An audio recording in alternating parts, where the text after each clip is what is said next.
Good morning, good afternoon sir. Good afternoon. बसा. कशा आहात आपण? मस्त सर. अगदी. आपला परिचय द्या थोडक्यात. सर मी सोलापूर जिल्ह्यातून आलेलो आहे. नाव सांगू का सर?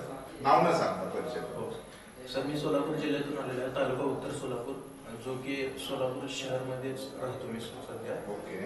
आणि माझं 10वी पर्यंत शिक्षण न्यू हायस्कूल देगाव या शाळेत झालेलं आहे. त्यानंतर मी डिप्लोमा केला आहे मेकॅनिकल इंजिनिअरिंगमधून सोलापूर येथूनच, ब्रह्मदेव दादा माने पॉलिटेक्निक सोलापूर येथून. त्यानंतर मी डिग्रीचं शिक्षण मेकॅनिकल इंजिनिअरिंगमधून घेतलं आहे DY. Patil school of engineering Talegaon Dabhade Pune येथून. आणि त्यानंतर मी स्पर्धा परीक्षेची तयारी करत होतो आणि सध्या मी सेंट्रल रेल्वेमध्ये ट्रॅक मेंटेनर म्हणून कार्यरत आहे. केव्हा जॉईन झाला तुम्ही? 17 जून 2023 सर. ट्रॅकमॅन म्हणून? हो सर.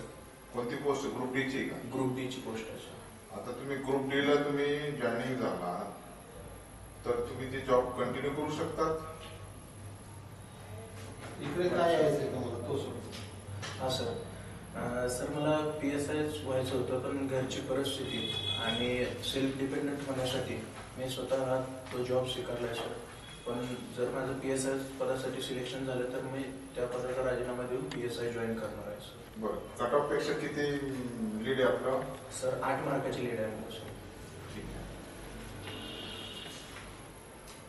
आता तो आपला समाज जो असतो परंपरानुसार परंपरागत काहीतरी व्यवसाय का आपला समाजाचा? सर आम्ही बैलगाड्या बांधतो सर, लाकडी बैलगाड्या बांधतो. अजूनही चालू आहे गावी? नाही सर, आता बंदच झाले सर काही. ओके. सोलापूर जिल्ह्यात असलेल्या 3 महत्वाच्या समस्या कोणत्या? सर ब्रेन ड्रेन हा एक मला समस्या वाटतं, कारण सोलापूरचे भरपूर मुलं आता पुण्यात येतात सर जॉबसाठी. आणि दुसरी म्हणलं तर सर पंढरपूरच्या वारीला गेल्यानंतर सर तिथं अस्वच्छता हा एक मला मुद्दा वाटतो. आणि तिसरं म्हणलं तर सर गिरणगाव होतं सर पहिला, पण आता त्या बंद पडल्यामुळे सर बेरोजगारी पण थोडी वाढली आहे सर सोलापूरची. आता सोलापूर जिल्ह्यात असलेले तीर्थक्षेत्र कोणकोणते? सर सर्वात महत्त्वाचं तीर्थक्षेत्र म्हणलं तर पंढरपूर, जे की आपल्या महाराष्ट्राचं आराध्य दैवत पांडुरंगाचं आहे. दुसरं अक्कलकोट आहे आणि बार्शीचं भगवंत मंदिर एक आहे सर. आणि सर्वात महत्त्वाचं म्हणजे सोलापूर शहरातलं श्री सिद्धेश्वर महाराजांचं मंदिर आहे सर, जे तळ्यामध्ये बांधलेलं आहे सर. तर वारकरी संप्रदाय यांच्याबद्दल काही माहिती आहे का? हो सर, माहिती. काय माहिती? सर वारकरी संप्रदाय हा संत ज्ञानेश्वर आणि संत तुकाराम महाराज यांच्या दिवा आणि आळंदीतून यांच्या पालख्या पंढरपूरला जातात सर. आणि हे समाजात प्रबोधन करतात सर. वाईट गोष्टींना बाजूला सारून चांगल्या गोष्टीसाठी समाजात प्रबोधन करण्याचं काम कीर्तनकारांचं असतं सर. आता एवढं वारकरी विठोबाच्या दर्शनासाठी विठोबाकडे पालखी घेऊन जातात, तरी त्यांना पोलीस बंदोबस्त लागत नाही आणि राजकारणी लोकांना आंदोलन करताना पोलीस बंदोबस्त लागतो. यामागची कारण काय? सर आंदोलन राजकीय लोकांचं सर प्रोटेक्शन आपलं देणं हे आपलं काम आहे आणि वारकऱ्यांना पण देणं काम आहे. पण वारकरी लोक मला वाटतं शिस्तप्रिय असतात आणि ते स्वतःहून त्या पंढरपूरला जात असतात विठ्ठलाच्या दर्शनासाठी. त्यामुळे ते स्वयंशिस्तीनं जातात, त्यामुळे त्यांना एवढी बंदोबस्ताची गरज मला वाटत नाही. वारकरी संप्रदायाकडनं आपण पोलीस प्रशासनात काय काय घेऊ इच्छितात? कोणकोणते गुण तुम्हाला घ्यायचे आहेत? सर्वात महत्वाचं म्हणजे सर पोलीस प्रशासनात म्हणतात सर. पोलीस प्रशासनात म्हणलं तर सर प्रामाणिकपणा सर.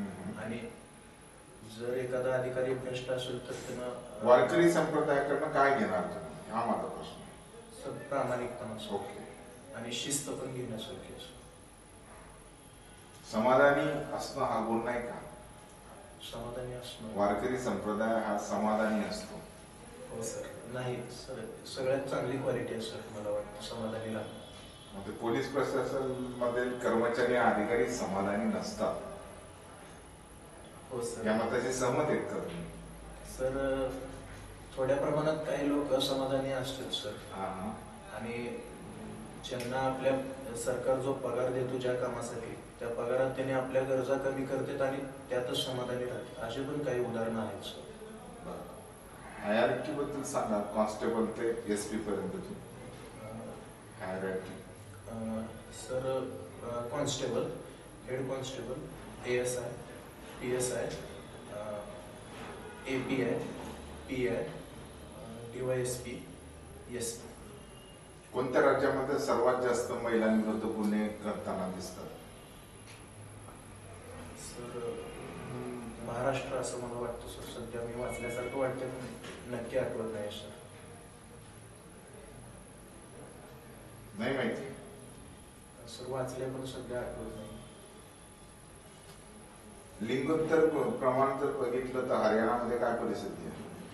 सर हरियाणाचं लिंग गुणोत्तर सर भारतात सर्वात कमी लिंग गुणोत्तर आहे सर. पास्को कायद्याबद्दल काही माहिती आहे का? सर लहान मुलाच्या सेक्शुअल हॅरेसमेंट बद्दलचा तो कायदा आहे 2012 साली आलेला आहे सर. लॉंग फॉर्म सांगते. Sir protection of child against sexual offences. नक्की. हो सर.